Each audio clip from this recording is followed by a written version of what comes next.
Welcome viewers, you're watching South Speaks. It's me Ashish Pareek, and our biggest story today, as expected, is the disaster that has struck Kerala. Kerala's Wayanad district woke up to disaster and destruction today morning after heavy rains triggered not one, but 3 landslides in just a span of 4 hours. Over 110 lives have been lost so far, over 180 people are injured, hundreds of other people are still feared to be trapped, leading to fears that the death toll may surge even further. Overnight operations, rescue operations are underway in full swing, with operations being conducted by the Army, the Air Force and also the Navy. In fact, teams of the NDRF have also been deployed at the spot, and special arrangements have been made at local hospitals where the injured are being treated. The visuals that you see on your screens right now are giving you a picture of what exactly has happened in Kerala today. It's a massive tragedy. The death toll continues to rise. The rescue teams are battling the terrain, the rough terrain and also the weather, to ensure that anyone that has a chance of survival is brought back to safety. However, the biggest challenge in terms of rescue operation comes in the form of rainfall, which has made the terrain slippery and even destroyed the roads that connected the villages, the remote villages, with the towns. In fact, my colleagues Deepak and Pinky are reporting from the ground, showing us exactly how things are unfolding in Kerala and also how rescue operations are being carried out. Take a look. It's one of the worst tragedies to hit Kerala and especially Wayanad in recent times. We're here at Chularmala, where a landslide, not one but 3 landslides hitting various locations and multiple people trapped in various places. There are people who are stuck in resorts, homes completely under debris, and as we speak you can see the NDRF of course are using ropes and cranes. You can see cranes on either side. They've used a tree and now a body being brought, and it's an unfortunate sight. You can see of course they're using a stretcher. They are right now bringing the body through the gushing waters, because of course for the people, anybody who goes there, it would be very, very risky. What they're also doing is they've made a makeshift bridge, as you can see on the other side, where for people who are able to walk on their own, do not have too many injuries, they are being made to cross this particular stream. This is of course an area which does not see this much amount of water. It is because of the heavy rainfall and the landslide now that you have water gushing through the area. At this point in time, the local fire department, the police, the NDRF and the SDRF teams all working together. Now, after the body that was just brought in through the stretcher, using these metal ropes and the other ropes that they're using, they're trying to also, of course, move people who are injured as well. So this rescue operation right now continues. Through the way for us to get here, we've seen hundreds of ambulances. At this point in time, officially, the rescue teams say at least 100 bodies have already been recovered, and the number is expected to only go up because they do not have an approximate number as to how many people are actually trapped up until now. A helicopter was also used to ensure that the rescue is done. About 50 people were brought to safer locations. It's a humongous operation that is going on, which involves the Army, the NDRF, the state, various agencies that are involved, including the district collectorate. We really have to see at the end of it, how much of a tragedy it's going to be, considering the loss of lives has already crossed 100. And as we speak, you can see, of course, an elderly woman now being brought to safety. She'll, of course, thank the teams who are right now working so hard to ensure that they can bring her to safety, like hundreds of others.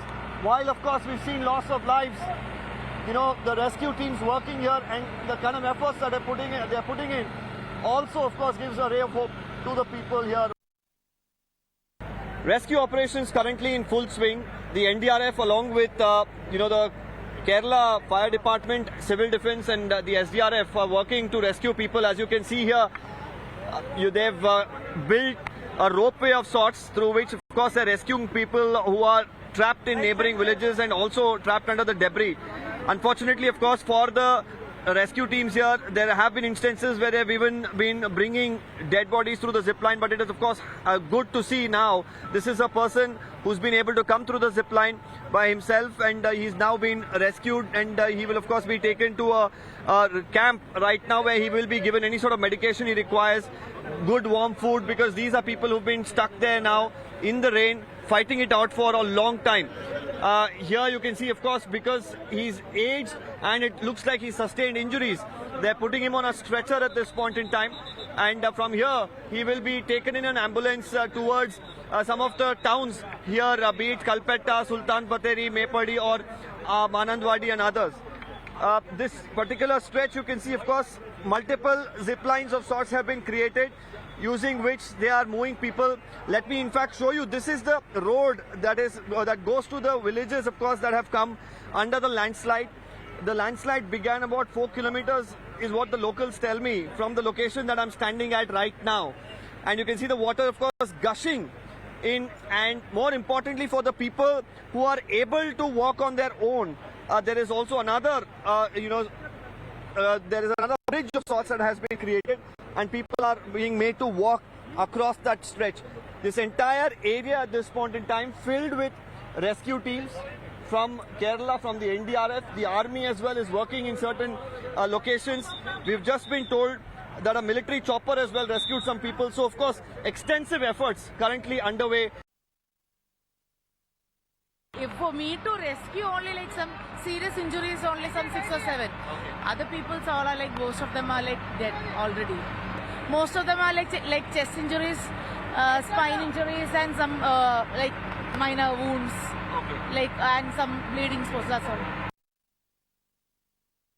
किस तरह से केरला में जो landslide है वो कितना भयावह है, और जब लोग चैन की नींद सो रहे थे उस दौरान अचानक रात को लैंडस्लाइड ने तमाम लोगों की जिंदगियां जो है वो तबाह कर दी।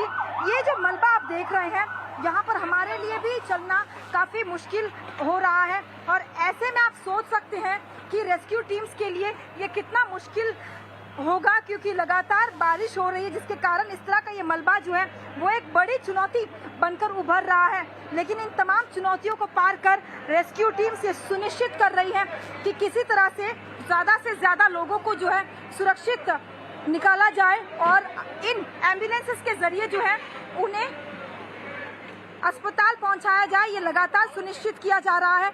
बहुत ही मुश्किल हो रही है यहाँ पर।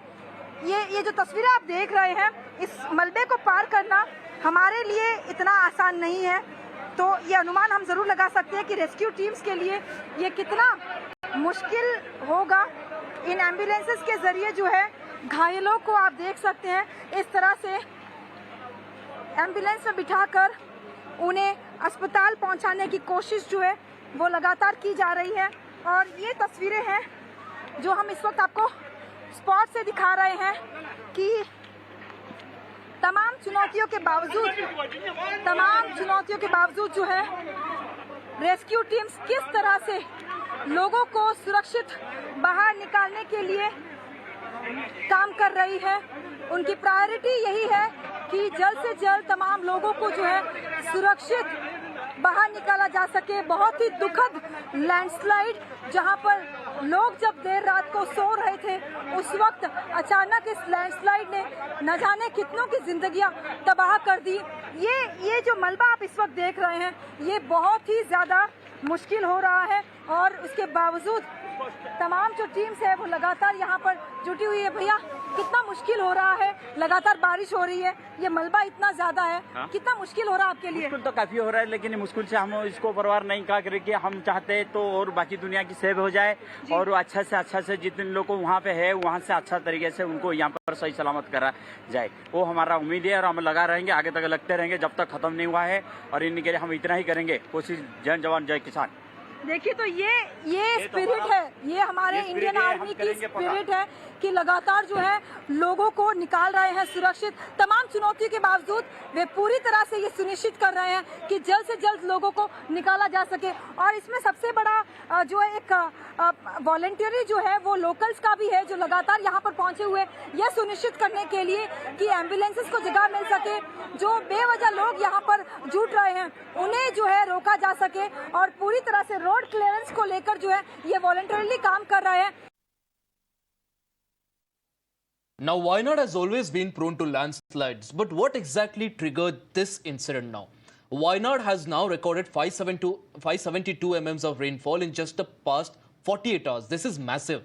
A red alert has already been issued in multiple districts of Kerala, including Wayanad. The state government has also deployed a team of 5 ministers to oversee the rescue operations. In fact, the Chief Minister, Pinarayi Vijayan, has already cancelled all his official functions, and the state mourning will also be observed today and tomorrow.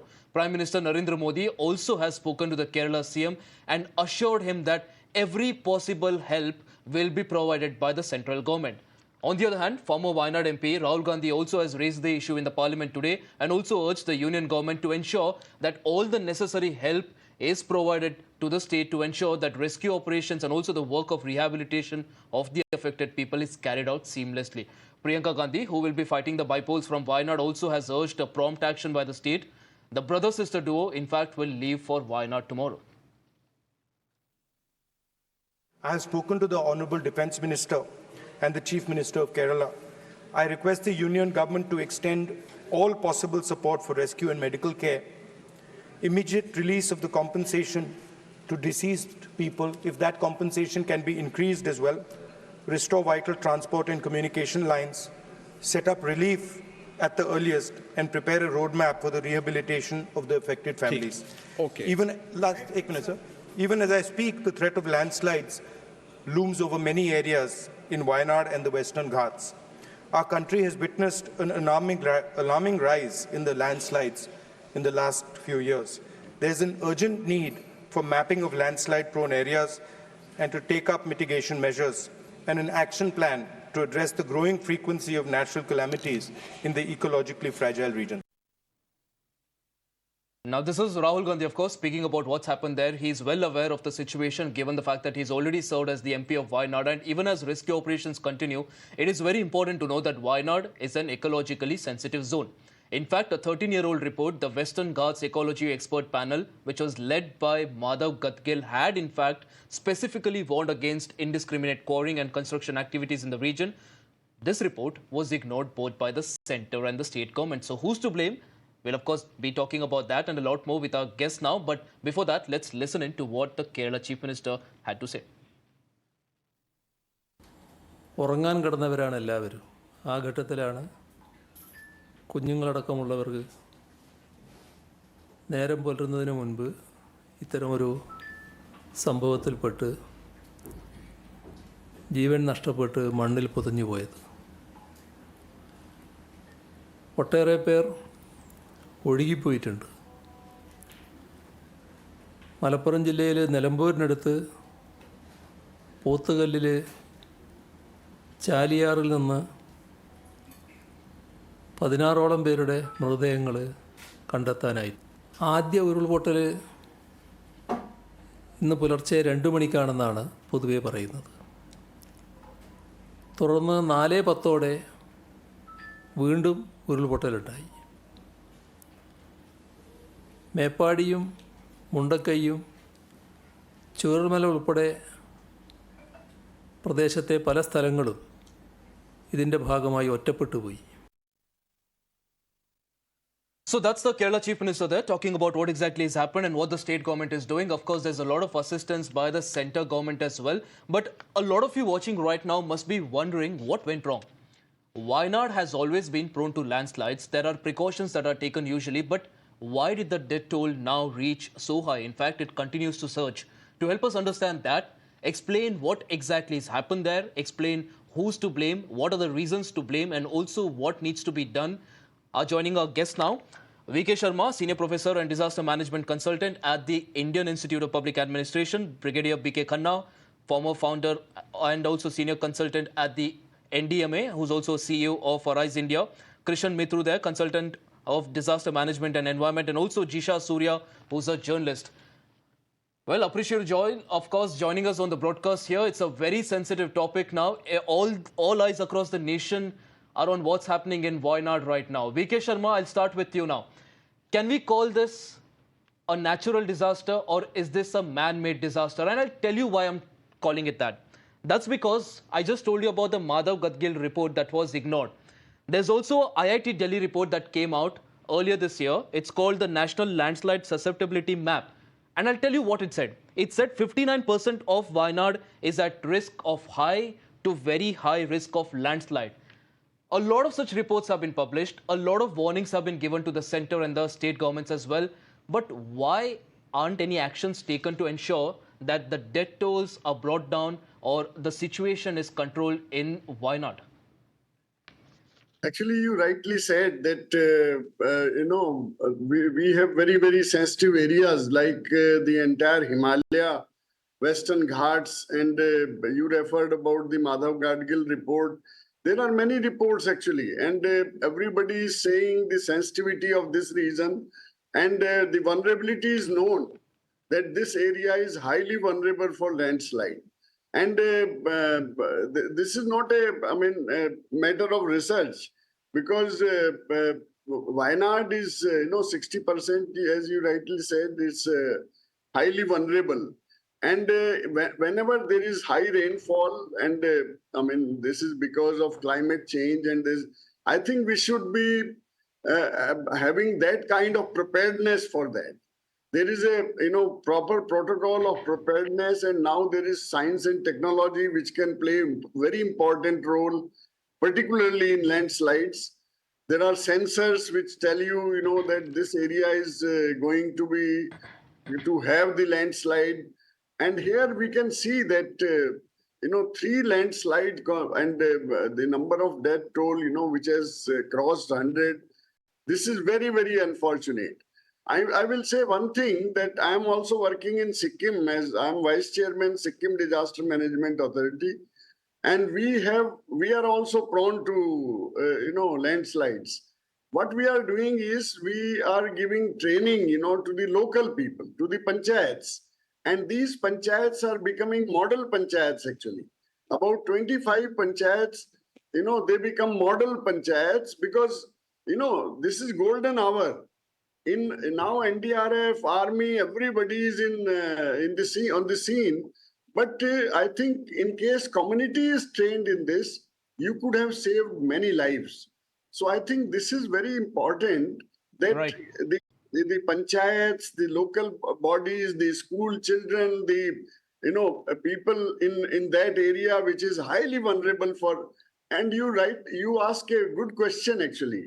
The natural disaster, or it is a hazard. These are all hazard actually. Nature gives hazard. We make them disaster. So I think it's all the disasters are man-made. Right. I'm not criticizing any government or anybody, but in case there is a proper preparedness, in case we have mitigation measure, now, Government of India is providing money for mitigation. And in landslide mitigation, I think there are Correct. ways. There are biological methods, there are engineering methods. And I think this area, every year in Kerala, we see landslides. So I think there should be a full plan and involvement of all the bodies, which are concerned. And I think this is a very, very important subject which we are discussing. I'm very, sad to hear Absolutely. this thing. It is the whole country is actually, it's not Kerala which is mourning for 2 days.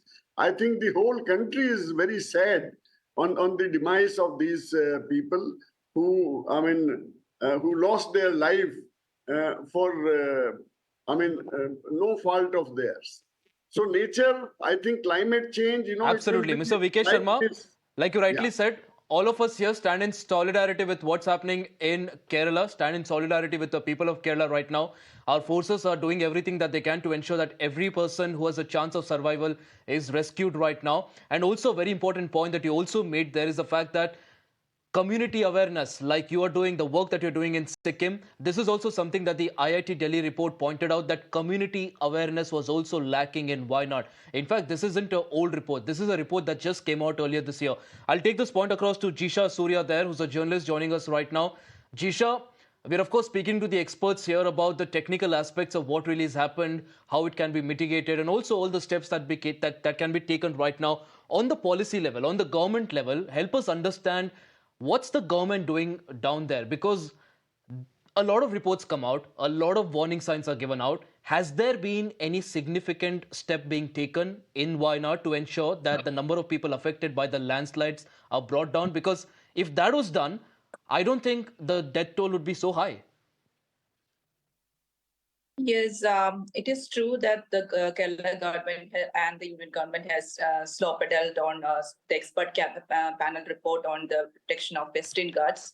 We particularly know that in 2011, there was this Western Ghat expert ecology panel report prepared by which the committee was chaired by Madhav Gadgil. And it studied this Western Ghat areas comprehensively and suggested measures like classifying these areas into ecologically sensitive zones and take proper measures, including prohibition of quarrying and development activities in such ecologically fragile areas. But this was met with huge opposition at that time in 2011. And if both the center and state governments, heard because there was huge public protest. So there was a hesitation in accepting the suggestions made by this panel, and later another panel was considered, which was headed by Kasturi Rangan, and it considered some of the local demands and suggested harsh measures, regulations only in around 37% of this Jisha, area. are you saying there were... But even that, Jisha, 1 second. Are you saying there were protests when the people there were told that the land that they're living on, the land that they're working on, all of these are prone to landslide, and if there is ever a landslide incident, they could die? Even then, are you saying the Yes. public was protesting there, not really agreeing to it? Yes, there was a huge public protest across most of the states along the high range areas of Kerala, because one thing we have to take into consideration, these are high density population in Kerala. If you check the density of population, it's very high. So these areas, people are living for a long time. So when these measures were suggested, this was not just certain small measures like stopping quarrying or mining or anything like that. There are measures, suggestions which people have had apprehensions about. Like, for example, certain red industries like hospitals could not be allowed. So there are a lot of apprehensions regarding whether hospitals could be allowed, where they could construct buildings with houses, roads. So people had a lot of apprehensions at that time. So there was huge public protest. It was not just the government, but there were huge protests that even even politicians were afraid to speak openly about this in favor of these reports. That's why another panel was constituted. So people at that time, Right. I am sure, Right. were not very much aware of that ecological impacts. But I genuinely feel that situation might have changed after 2018 floods, because across Kerala, the impact of the flood was devastating. And after that, we are seeing back-to-back natural calamities. So the situation or the mood in 2011 Right. might be different in 2024 right now. So I think there must be renewed discussions on reports like this. And as the first panelist, that expert said, local community should be involved in this discussion process. So I think Kerala government or the union government can initiate new steps to take people into confidence and discuss these Absolutely. things. Jisha, Make like you them rightly aware of pointed the out, impacts. community awareness is also very important. We can talk about natural disasters, what really happens, but when there are multiple warning signs, when people are actually warned about what could go wrong, and people and the government still decided to go ahead with it, I think it can only be called a man-made disaster. Right, I'll take this point across to Brigadier B.K. Khanna, who's of course joining us here. Brigadier Khanna, a lot of rescue operations that are now underway, a lot of people still trapped as well. The forces, tri-service operations there, the Army, the Navy, the Air Force as well being deployed there. They're of course doing all the best that they can to ensure that everyone is saved. Help us understand how much difficult is this going to be, given the fact that the terrain there is also very difficult. VK Sharma was also pointing out how the terrain is going to make the job of the forces even more difficult, especially given the fact that the nature there is unrelenting. Rainfall continues, the weather changes at any moment. So how difficult is it going to be for the forces? Thank you very much for inviting me to your channel. Let me take it firstly, what went wrong with that Professor Sharma had just mentioned about it only. The heavy rains, as very rightly said, heavy rains as well as the exploitation of the Western Ghats, when you say Western Ghat, it's basically the nature. Nature has been because the more of the climate change has again, in fact, increased the vulnerability of that particular the places.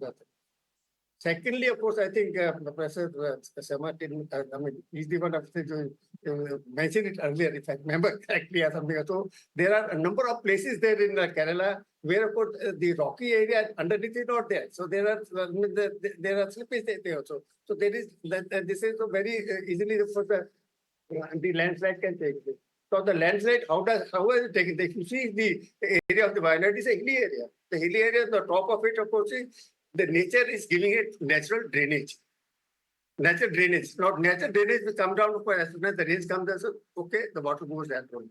But down below where the foot is, because of the habitation which is coming up, because of the slurry from the debris which come there because of the heavy rains, etc., come down, and then of course that's how the in fact major disasters have taken place here. So all those the houses which are there at the footage, etc., they have the one under debris now as of now, and then the casualties have taken place. Now, how difficult it is basically for the NDRF as well as the SDRF also, basically because some of those the bridges also have been lost. Some culverts they are also not, so they are reaching out there itself will be possible. In fact, I mean, if you see here, even in earthquake, when it happened there in Sikkim in 2011. We have positioned the NDRF at the airport within about 4 or 5 hours. But it took them almost a day to reach there on because of that. There were 30, in fact, landslides that taken place, and the weather was so bad that we could not even lift them to work. So hence, of course, for the rescuers also, it's going to be a very challenging task. So that's the reason, of course, why some of these the aircrafts also and the helicopters they have also been rigged up for this thing. So for the rescue efforts, hopefully, in fact, the rain will come down, and of course, we'll be able. The rescuers will be more. But I'm fearing more. In fact, the casualty which I likely to take. One more point, which is the solely as Gadgil has also mentioned in that the report, that of course, basically, don't destroy the nature. I repeat it, don't destroy the nature, just want to save some time. I mean, there are don't play with the nature. Right. Don't play with the nature. Right. So that's basically that.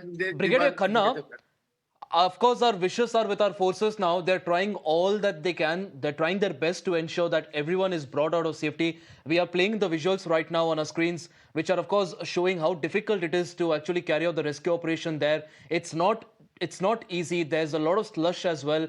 There's a lot of rainfall as well. And that's making the job of the army, the tri-service operations there, even more difficult. But they are continuing this. In fact, this is expected to continue throughout the night as they try and rescue every single person that they can. I'll take this across to Krishan Mitru there. Mr. Krishan, this is again, like we were talking about, potentially a man-made disaster, because on one hand, the geography and the topography of the area is not ideal. Secondly, you have heavy rainfall, which reduces the cohesiveness of the soil as well, increasing the chances of landslides. On top of that, there is a lot of deforestation and also activities that actually trigger such landslides. So all in all, this clearly is, a lot of people might sit today and ask, what's exactly happened in Wayanad? What went wrong? Well, it's not something that's gone wrong in a couple of days. It's something which has been a systematic failure. It's been going wrong for the past many years now, and this is the result of all of those things going wrong. Thank you very much, Deepak, for inviting me on your channel. I'll start with Wayanad is defined as Ooty of Kerala. It is located in the northeastern side of Kerala, and it is famous for the India's largest earth dam called Banasur Sagar Dam. Now, it is the second largest in Asia. This is a beautiful scenic place, hills and low weather, comfortable weather, and a lot of greenery around. Here, what has happened that some time ago, the District Soil Conservation Department, Wayanad, had informed that over the last about 50 years, there have been 242 land subsidence and landslides, and the area is very, very prone to landslides. There's also a study of 2019, a book published by Mr. Deepak Sevadasa, Impact of Landslides on Forest Ecosystems in Wayanad district itself. Now, Wayanad district, if you may have known, is very popular for number one, mining, and a lot of soil erosion has taken place because of population increase, a very rapid population increase. Now, when mining goes on in soft hills, it shakes up the whole area. With heavy rainfalls, Correct, and soft crest of the land, it is bound to happen that the land will start to slide down. The reports have been presented to the state government, to the district authorities, and higher ups also. But has the mining stopped? Mining seems to be one of the main reasons which shakes up the earth. I will give you an example of Delhi. Till the metro rail started, Mr. Krishan Mitru, sorry to interrupt you. You said the report has been submitted to the governments. Have the governments acted? Have they done anything to ensure that all of these reasons why there are landslides, they stop? No, if it was stopped. So they haven't. So it's a man-made disaster. Well, it is a man-made disaster because there's no prevention taken care of in this respect. To my understanding, in 22 August to September, there were some 47 landslides in this area, in Wayanad area. What has the government done about it? These man-made and natural disasters, more so man-made disasters, repeat. I remember in 2018, a dam had burst in Kerala itself. I forget the name of the dam. And it very clearly came out that it was lack of supervision. The authorities were informed that the dam is developing cracks, but nothing was done. Ultimately, there was vast devastations, including loss of life. So clearly, Mr. Krishan Mitru, you're pointing out that this is something that has been a systematic failure. This is something that should have been addressed earlier as well. I'm sorry I have to interrupt you because we're running short of time on the broadcast. Before we wrap this discussion up, VK Sharma, your closing remarks. Now, one thing that we've been able to establish here is that there have been warning signs multiple times. There have been warning signs. Just in 30 seconds, you can just tell us what the state government can do to ensure that this does not repeat in the future. Actually, there are, I will say 3 points. One is, somebody is disturbing,